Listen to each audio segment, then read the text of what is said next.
Salut à tous, Kwame Sport, j'espère que vous allez bien, peu importe l'heure et l'endroit où vous regardez cette vidéo. Avant de commencer, cliquez sur like, abonnez-vous et activez la cloche de façon à être tenu au courant quand je posterai de nouvelles vidéos. Francis Ngannou fera son retour dans l'octogone contre le champion du PFL dans la catégorie poids lourd, Renan Ferreira. Avant ça, bien entendu, vous savez très bien, les combattants donnent des conférences de presse, donnent des interviews, etc. De façon à pouvoir hyper le combat. Et là, en fait, dans le cas de Francis Ngannou, il en donne pas mal. Et d'ailleurs, c'est très gentil de sa part. Il en donne vraiment beaucoup aux médias français. Et, bien entendu, lors de ces interviews, on lui parle bien entendu, de son avenir en boxe et même de son expérience, ce qu'il en a pensé, etc. Et il a dit que, déjà, il veut un rematch contre Tyson Fury. Ce qui est tout à fait compréhensible, parce que voilà, le combat était serré. Certains disent qu'il a gagné, d'autres non. Donc, pour moi, c'est tout à fait compréhensible qu'il demande un rematch. En plus de ça, il y a beaucoup d'argent à la clé, donc je le comprends. Mais il a aussi dit qu'il voulait combattre Deontay Wilder. Et c'est là où je me dis que non. À ce stade-là, combattre Deontay Wilder, c'est mettre des coups de pied à quelqu'un qui est déjà à terre. Donc, c'est vraiment pas nécessaire. Deontay Wilder, là où il en est mentalement, physiquement, etc., c'est plus la peine. C'est mort. Deontay Wilder est plus proche de la retraite qu'autre chose. Et en plus de ça, il semble avoir des problèmes en dehors du ring. Donc, c'est mieux qu'il le laisse tranquille. Par contre, Ngannou contre un autre gros puncher, ce serait un bon combat. Contre Zhang, par exemple. Ça, ce serait, en termes juste de puissance, c'est sûr, ce serait un vrai spectacle. Par contre, on lui a aussi posé la question par rapport à Martin Bacolé, le Congolais briseur de rêves des fédérations étrangères. Oui, j'arrête pas de répéter ça parce que c'est vrai. La France misait tout sur Tony Oka, il l'a détruit. Les États-Unis misaient tout sur Jared Anderson, il a fait pareil. Mais en tout cas, on lui a posé la question et il a répondu ceci. En gros, j'aimerais affronter tout le monde sauf Martin Bacolé. Parce que Martin Bacolé, je le vois plus comme un frère. Et en plus de ça, il est dangereux. Alors, quelque chose qui est bien depuis la trinité africaine, on va dire, de l'UFC, c'est-à-dire Adesanya, Ousmane et Francis, c'est qu'on voit clairement une unité entre les combattants africains. Comme par exemple, vous verrez jamais Adesanya et Ousmane combattre. Ça n'arrivera jamais. Mais d'un autre côté, quand vous lisez entre les lignes, très clairement, cette déclaration-là de Francis, c'est la personnification de la puissance, ne respecte que la puissance. Il sait qu'il est dangereux et il sait qu'il est puissant. Et en tout cas, c'est bien qu'il le respecte et qu'il le prenne au sérieux. C'est très très bien. Et d'ailleurs, même que quelqu'un comme Francis mentionne son nom, c'est très bien aussi parce que ça lui permettra justement de gagner en popularité. Et c'est très très bien. Et c'est très bien qu'on voit ce genre de choses-là parmi les combattants africains qui a une certaine unité. Comme par exemple, vous verrez jamais les combattants ukrainiens combattre entre eux, les Lomachenko et le champion actuel WBO de la catégorie lightweight ne combattront pas, par exemple. En plus de ça, non seulement ils ne combattront pas parce qu'ils sont ukrainiens, mais ils ont été aux Jeux Olympiques ensemble. Donc 2 raisons pour ne pas combattre du tout.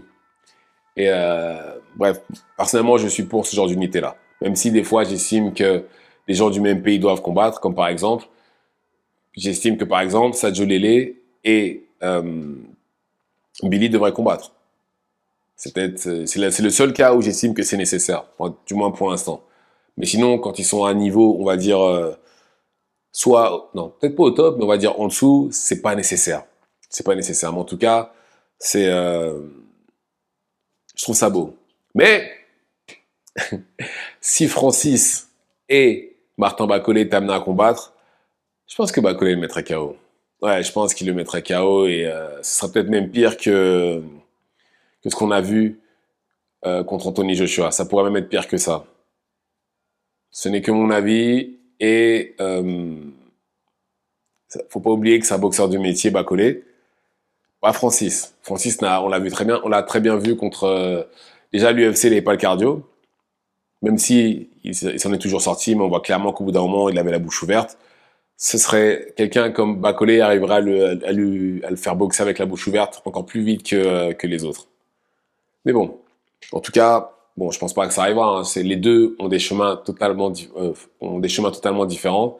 Il y en a un, bon, je pense que Francis, dans son cas, appelons un chat, je pense qu'il boxe, enfin, c'est même pas je pense, il boxe clairement pour l'argent parce qu'il sait très bien qu'il y a de l'argent en jeu. Bacolé, oui, il y a l'argent pour lui aussi, bien entendu. Ils vont pas aller prendre des coups et se sacrifier autant dans les training camps et même toute leur vie tout court de boxeur pour pouvoir en arriver là. Mais il y a aussi les ceintures. Je pense que Bacolé il a un stade où il veut les deux, où il peut avoir même les deux, vu comment il est bien placé dans les fédérations, il peut avoir les deux. Donc ce combat-là, pour moi, n'arrivera juste jamais. Mais par contre, Zeng contre l'un des deux, c'est déjà beaucoup plus probable.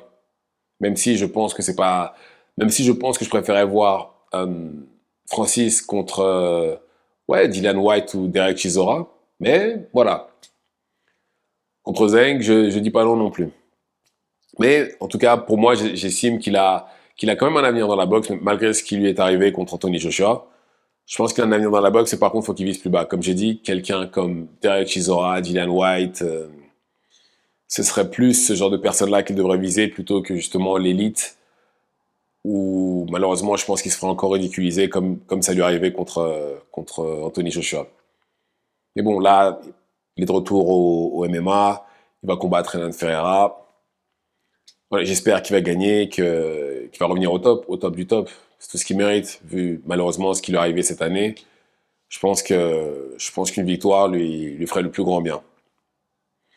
Et en plus de ça, il a les capacités, il a tout ce qu'il faut pour pouvoir le faire. J'ai hâte de le revoir à l'intérieur d'un octogone, mais voilà, personnellement, le revoir dans un ring ne me dérange pas non plus.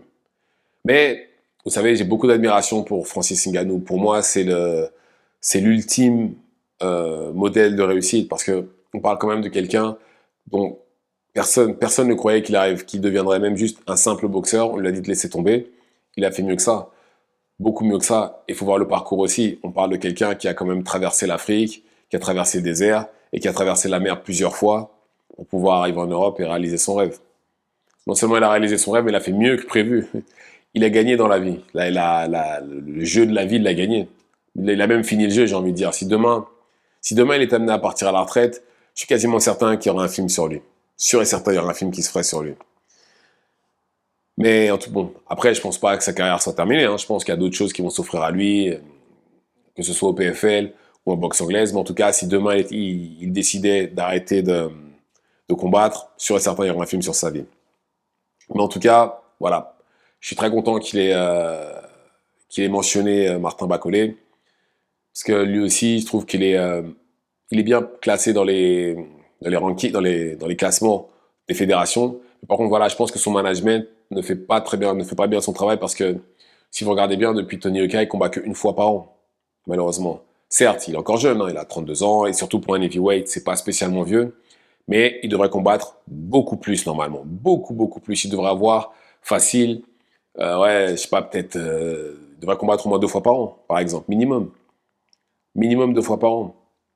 Mais bon, après, son management, malheureusement, ne fait pas le travail qu'il faut, et voilà où on en est. Mais bon, j'espère que ça va changer à partir de maintenant, vu qu'il y a de plus en plus de gens qui le connaissent. Non seulement qui le connaissent, qui l'appuient. Il a les Saoudiens derrière lui, il a Eddie Hearn derrière lui qui appuie aussi. Donc normalement, il devrait avoir des grandes choses de son côté aussi. Mais en tout cas, un combat entre lui et Ngannou, non, ça n'arrivera pas. Déjà, je pense que les deux doivent avoir un respect mutuel pour l'un et pour l'autre, et prennent des directions différentes pour leur carrière dans la boxe. Donc voilà. Dites-moi ce que vous en pensez dans les commentaires. Activez la cloche de façon à être tenu au courant quand je posterai de nouvelles vidéos. Et c'est tout pour moi. Ciao, ciao.